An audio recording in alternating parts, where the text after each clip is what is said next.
우리 주신 하나님의 말씀은 신약 성경 디모데후서 2장입니다. 디모데후서 2장 20절에서 26절.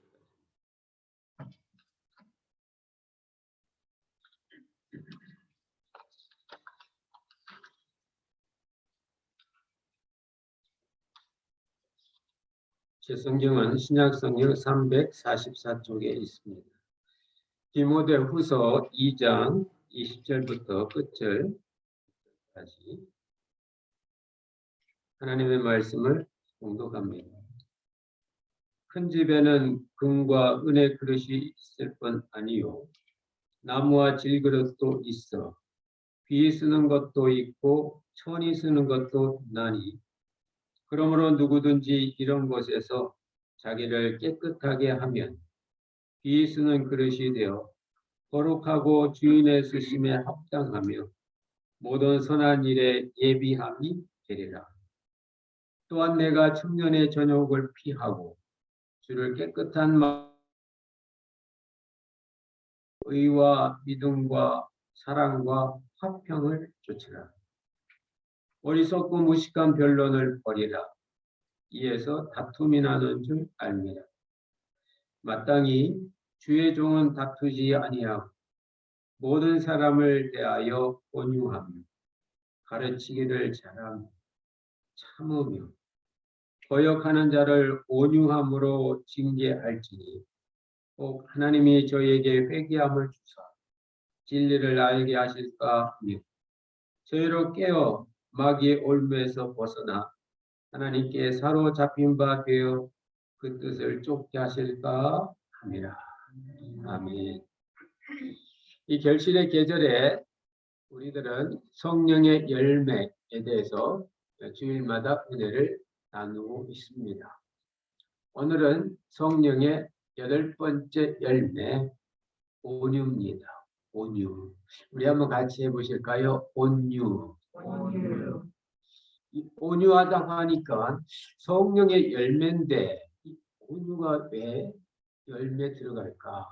온유에 대한 일반적인 그 개념은 따뜻할 온자에 부드러울 유, 따뜻하고 부드러운 성품인데 뭐 굳이 예수님 안 믿어도 부드러울 수 있고 뭐 신앙심이 아니어도 동정심이 되고 따뜻할 수 있는데 왜 성령이 역사해야만 온유함이 있는가 그런 생각을 하게 됩니다.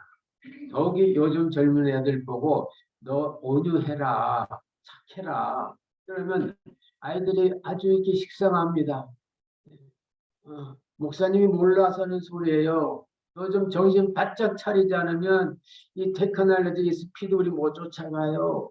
정신 바짝 차리지 않으면 이 경쟁에서 나오됩니다. 오도도 못 답니다. 착하게만 살라고요. 그렇게 하고 온유가 뭡니까? 온유하다 보면 우유부단하기도 하고 온유하다 보면 느낌 자체가 좀 약한 유약한 느낌을 줄 수 있기 때문에 그렇습니다.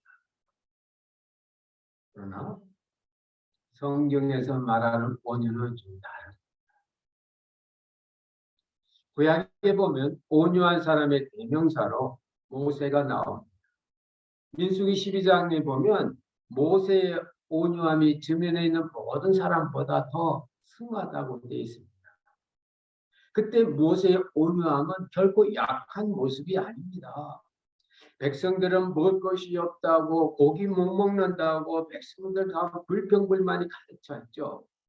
더구나 자기와 함께하는 자기 식구인 아론과 미리암이 자기에 대해서 반대하고 거역하고 심지어는 자기의 리더십에 대해서 도전하는 겁니다. 하나님이 어째 당신 모세에게만 얘기합니까? 우리에게도 얘기할 수 있습니다. 어떻게 보면 민주적인 사고를 한 거죠. 다 똑같이 우리 하나님의 음성을 들을 수가 있습니다. 근데 성경에 보면요. 모세가 한마디 할 법한데 아니에요. 그 아무 말도 안 하고 이 평안함을 유지하는 그 모세를 보고 성경은 온유하다 했습니다. 성경에서 말하는 온유는 상황의 어려움과 곤란함 속에서도 평정심을 잃지 않는 자세. 평정심. 상황이 어렵고 힘들고 아무것도 없는데도 마음이 평안하고 안정된 모습. 평정심. 그럼 어떻게 모세는 이와 같은 평정심을 갖고 있었을까요? 그의 일생이 그렇습니다.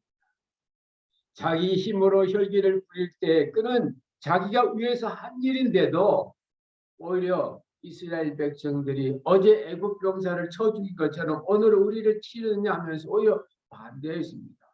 나는 위에서 도와주고 라이드 주고 돈도 빌려주고 비즈니스 열어줬는데 나중에 그 사람한테 원망받는다 그 말입니다. 그럼 보통 사람들의 마음속에는 그런 소리가 들으면 화가 나죠. 내가 도와주려고 줬는데. 근데 모세는 그랬지.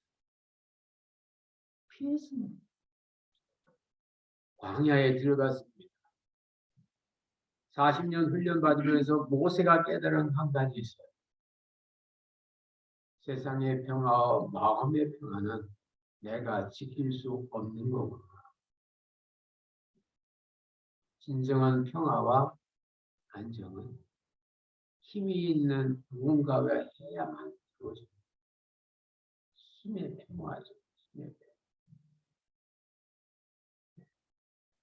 핵을 가진 나라는 공격받지 않는다. 그런 어떤 원리가 있습니다. 핵을 갖고 있는데 공격하면 핵을 쓰니까. 지금 세계 우크라이나 전쟁 때문에 지금 세계가 어수선한데 우크라이나 제일 후회하는 게 그거라고 하지 않습니까? 아, 옛날에 핵이 있을 때 러시아한테 양보하는 게 아니에요. 핵을 준 대가로 우크라이나의 안정을 러시아가 보장해 주겠다 그래요. 근데 지금 지나서 오히려 그 나라의 공격을 받지 않습니다. 인간이 평정심을 유지할 때는 무언가 강한 그 무엇이 있는 겁니다. 모세가 이스라엘 백성들이 물이 없다고 했을 때 모세는 이스라엘 백성들 보고 여러분 가만히 좀 계세요. 나보고 어쩌란 말입니까? 한 게 아니고 모세는 가만히 엎드렸습니다. 하나님 고기 먹고 싶어요. 고기 좀 주세요. 애굽에 있을 때는 고기가 흔했습니다. 이 광에서 고기를 어떻게 구하니? 모세가 일일이 변명하지 않았습니다. 그의 마음속에는 하나님을 향한 믿음의 평정심이 있었습니다. 하나님께서 역사하실 거야. 과연 그 믿음대로 성경은 하나님께서 며칠하기를 동풍에 불어서 이스라엘 백성들이 실컷 배불리 먹도록 해주셨습니다. 이런 하나님에 대한 기대가 있었기 때문에 그의 상황이 어렵고 힘들어도 모세는 한마디 안 하면서도 변명이 없으면서도 그의 마음은 평안하고 안정된 평정심을 가졌는데 성경은 이와 같은 모세를 보고 온유하더라 그랬습니다. 여러분, 온유는 유약한 게 아닙니다. 우유부단한 게 아닙니다. 맥도 없이 착한 게 아닙니다. 온유는 내 안에 강한 믿음에 대한 애적인 부드러움과 안정입니다. 시편 37편에 보면 온유한 사람이 땅을 기업으로 받는다고 그랬어요. 온유한 사람이 땅을 차지한다고 그랬습니다. 힘 가진 사람, 공격적인 사람, 뭔가 하는 사람이 땅을 정복해 갈 건데 성경은 온유한 사람이 땅을 차지한다고 그랬습니다. 온유한 사람이 누굽니까? 하나님께 맡기는 사람, 하나님을 기다리는 사람, 하나님께 소망을 두는 사람, 하나님을 원망하지 않는 사람, 하나님을 불평하지 않는 사람. 어떤 사람은 자기를 원망하고 자기 인생을 원망해요.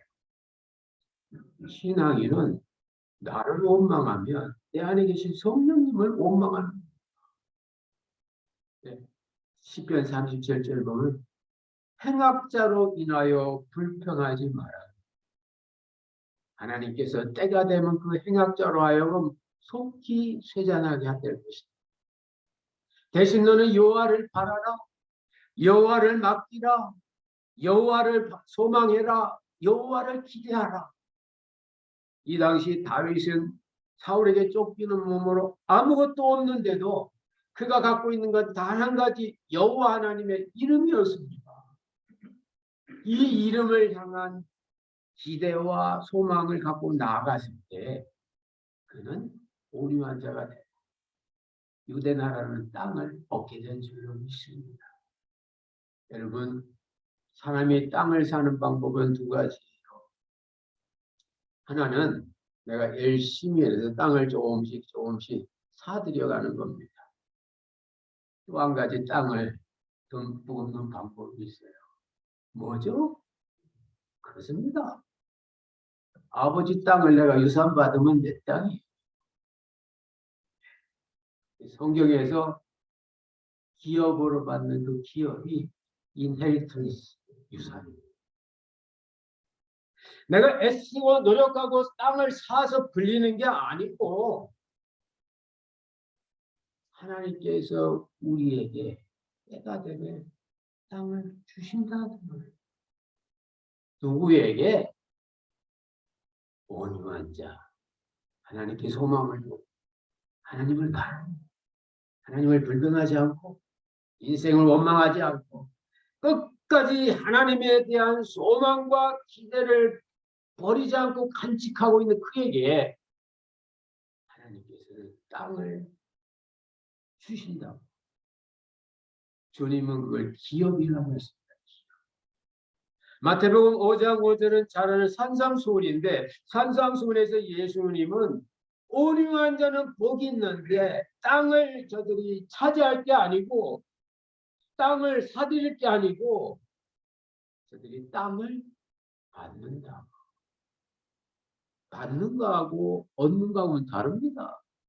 무엇으로? 기업으로. 온유한 자는 복이 있나니 저희가 땅을 기업으로 받는 거예요. 하나님의 자녀기에 하나님께서 당신의 자녀들에게 그 땅을 주시는 겁니다. 실제 이스라엘 역사를 봐도 그들이 가나안 땅에 들어가서 가나안에 이미 철기 문화로 무장하고 있었던 팔레스타인의 문명권에 광야에서 40년 동안 시달린 백성들이 싸워서 들어간다는 건 불가능한 겁니다. 블레셋한테 얼마나 이스라엘 백성들이 많이 고난당했습니다. 그런데 하나님께서 좀 더 기다려라. 아브라함 보고 이 땅 주는데 이 땅의 죄가 아직 반영치 않아서 내가 지금 이 땅 사람들한테 이 땅을 맡길만 해. 근데 이 땅 사람들이 나를 모르거든.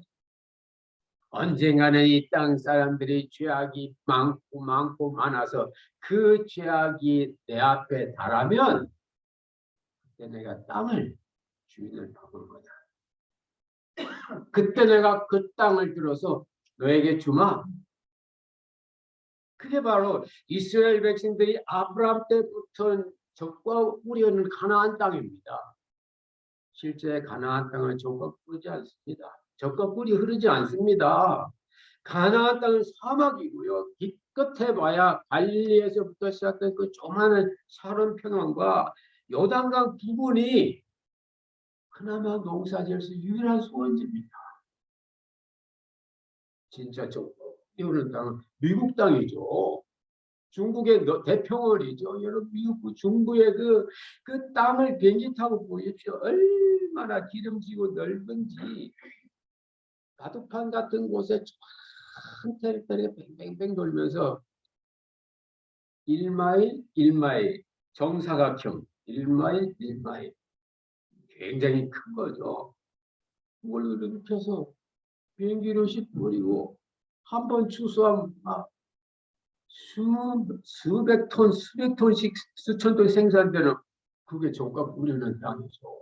아름다운 땅이죠. 그래서 미국 아닙니까? 아름다운 비싸서 미국. 근데 하나님은 미국 보고 적과 꿀이 흐른다 하지 않았어요. 팔레스타인 가나안 땅이 적과 꿀이 흐른다고 했습니다. 왜 그랬을까요? 내가 줬기 때문에 내가 이 땅을 너의 조상들에게 약속으로 줬다고. 가장 좋은 것은 하나님이 주십니다. 가장 좋은 사람, 나에게 가장 적합한 파트너, 나에게 가장 적합한 자녀, 하나님이 주셨다고 믿을 때 그들이 바로 적과 뿌리에는 축복의 자녀가 되는 줄로 믿으시기 바랍니다. 누구에게 줍니까? 온유한 자에게 주는 겁니다. 온유한 자. 예수님도 나는 마음이 온유하고 겸손하다. 그러므로 온유 겸손하신 예수님이 내 안에 계셔서 내가 예수님과 하나 돼서 내가 예수님의 이름으로 살아갈 때 나는 온유한 사람, 겸손한 사람이 저절로 되는 걸 믿으시기 바랍니다. 그때야말로 진정한 평안과 안정된 심령의 인격이 이루어지는 겁니다. 또한 신약에 보면 온유한 사람의 대명사가 또 한 분이 있습니다. 이분은 자매입니다. 이름이 마리아예요. 요한복음 10장에 보면 마리아 집에 마르다와 마리아가 온유로 같이 살고 있는데 예수님께서 그 마르다의 집에 들어가셨다 돼 있습니다. 호주는 언니였던 것 같아요. 마르다. 들어갔는데 아마 때가 돼서 그런지 마르다는 열심히 예수님께 드리기 위해서 음식을 준비했고 마리아는 그때 예수님의 발 앞에 앉아서 예수님의 말씀을 듣고 있었습니다. 좀 불공평하죠. 언니는 힘들게 일하고 있는데 동생은 편안히 앉아서 설교만 듣고 앉아 있으니 그러니까 언니가 불평하면서 아이고 예수님 제 동생 좀 얘기 좀 제가 주님 말씀밖에 안 들어요. 내 말 안 들어요. 저희 말씀에서 나 좀 도와주려 하십시오. 그러니까 예수님께서 하신 말씀이 마리아를 뭐라고 한 게 아니라 마르다 보고 문제를 지적해 주셔요. 마르다야, 마르다야. 그러니까 지금 여러 가지 일로 마음이 번잡해요.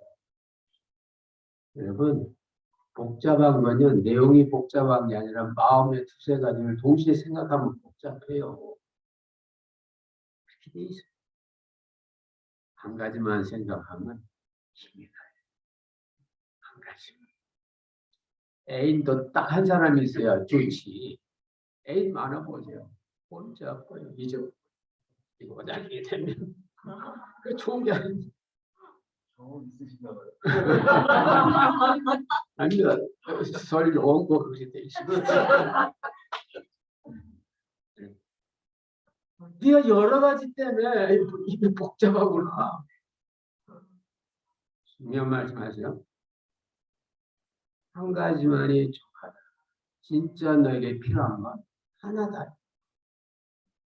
진짜 네가 필요한 사람 한 사람이다. 나머지는 짐이라지. 근데 마리아는 이 한 사람 하나를 택했다. 성경 그 말씀을 예수님이 좋은 편이라고 했어요. 마리아는 이 좋은 편을 택했으니 빼앗기지 않는다. 따라서 좋은 편. 네 편, 내 편이 아닙니다. 좋은 편입니다. 네 편, 내 편은 때가 되면 바뀔 수 있어요. 진짜 좋은 편. 마리아가 그걸 깨달은 겁니다. 우리 주님은 마리아 마음속에 항상 좋은 편으로 계셔주시는 걸 마리아는 알았던 거예요. 그래서 이 좋은 편 되는 주님을 마리아는 선택한 겁니다. 주님이 보장하세요. 제가 좋은 편 택한 거 빼앗기지 않도록 내가 보장해 준 거. 바로 이 좋은 편은 우리 주님. 성도들에게 주님은 들어오셔서 내 마음의 좋은 편으로 항상 계십니다. 이걸 붙잡는 사람 행복해요.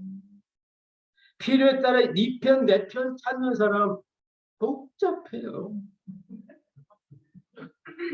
여러분 요즘은 이제 우리 중간선거가 앞에서 여러분도 아마 그런 문자 많이 받을 거예요. 중간선거가 있으니까 한 번은 공화당에서 한 번은 민주당에서 문자가 옵니다. 아마 제가 어떻게 제 번호를 알았는지 교회 주부를 보고 알았나 아마 교회 이렇게 목사님이나 뭐 선생님이나 뭐 이런 약간 그리고 오피니언 리더라고 합니다. 미국사 오피니언 리더. 그들이 이제 이런 선거 때가 다 계시죠. 근데 이상은 미국은 목사도 오피니언 리더에 들어갔는지 꼭 선거 때만 되면 양쪽 당에서 이렇게 옵니다. 우리 편 대달라고 민주당 사람 민주당 편 대달, 공화당 사람 공화당 편 되게 해달라. 실은 오늘 이 시간에 아마 지금 하고 있을 거예요. 오엘팍이라고 H마트 옆에 있는 그 오엘팍에서 11시부터 1시까지 그 민주당에서 주 상원의원 뭐 켈린도 누구 하고 주 하원의원하고 캔디데이트들이 다 모여서 폰 이벤트를 하고 런치를 하고 민주당의 이 폰 이벤트의 식사는요 신경 많이 씁니다. 맛있대요. 저는 안 가봤는데 맛있대요. 그리고 해서 펀 이벤트 참석하고 그 자리에서 얼리 보트 하라고. 그리고 얼리 조기 투표하라는 거죠. 거기 사니까. 아우 왔어요. 너 내일 올 거냐? 노도 못하고 예스도 못하고 I'm not decided. 아직 결정 안 했다고. 여러분 우리 예수 믿는 사람은 누구 편입니까? 한국 같으면 현 정부 편입니까? 아니면 이재명 씨 편입니까? 네, 그 틀린 거예요. 할렐루야. 좋은 편입니다. 그분이 좋으세요? 할 수 없습니다. 그러나 그분 바뀝니다. 변합니다. 확실한 건 죽습니다. 진정한 좋은 편은 우리 주님이신 걸 믿으시기 바랍니다. 날 사랑하십니다. 성령을 보내셔서라도 나를 지켜주시고 세상 끝날까지 내가 같이 있어주겠다고 약속하셨습니다. 이 주님을 나의 편 삼고 아니 내가 바로 주님 편이 돼서 인생을 살아갈 때 우리는 평정심을 유지할 수 있는 온유한 사람이 됩니다. 상황과 관계없이 내가 마음이 요동치지 않아요. 내가 반대당이 설사 승리하고 내가 소속됐던 단체가 서로 실패했다 하더라도 그가 좋은 편이라면 좋은 편 대신 주님께서 그 마음에 있는 것이 임재가 확실하다면 그 속에서도 평정심을 유지할 수가 있습니다. 이게 바로 온유한 자입니다. 성령의 역사입니다. 그리고 주님은 약속하십니다. 이와 같은 온유한 자는 복이 있다. 그가 땅을 기업으로 받는다고. 내가 애쓰게 땀 흘려서 돈 벌어서 땅을 사들이는 게 아니고 하나님이 주신 은혜로 너는 받기만 하면 된다. 조건 하나, 온유해라. 온유 겸손한 나를 네 인생의 머리 삼고 온유 겸손한 나를 네 마음에 모시고 때때로 네 감정, 네 말 내놓지 말고 나의 마음을 내놓도록 해봐라. 그러면 온유한 자가 온유한 자에게 임하는 땅의 축복을 받게 될 줄로 믿습니다. 이런 은혜가 여러분에게 임하시기를 주의 이름으로 축원합니다. 기도하겠습니다. 하나님 아버지 오늘 이렇게 또 성령의 8번째 열매 온유에 대해서 성경적인 이 예들을 보여주시고 진정한 온유의 뜻을 알려주신 것 같아요. 무조건 착하기만 하고 무조건 부드럽기만 해서 유약한 것이 아니라 결단도 못하고 우유부단하는 것이 아니라 상황과 관계함 없는 평정심이 있어서 상황 속에서도 하나님이 주시는 평안과 하나님이 보장하시는 안정됨을 유지할 수 있는 모세처럼 신약의 마리아처럼 좋은 편 대신 우리 주님께 속하여서 그 주님을 내 편 삼고 내가 주님 편이 되어 우리 마음속에 항상 와주시고 임재해 주셔서 한편으로 만드시는 이 주님을 우리가 영원히 우리의 나의 진정한 남편으로, 나의 진정한 후주로, 나의 진정한 머리로 삼고 살아가게 하옵소서. 이런 자들에게 약속하시는 땅의 기업의 축복이 우리 가운데 있게 하여 주시고, 좋은 편을 택한 주의 자녀들에게 종길 약속하신 주님의 언약이 우리의 삶의 실제가 되게 하옵소서. 역사하실 것을 믿사옵고 예수님 이름으로 기도드리옵나이다. 아멘.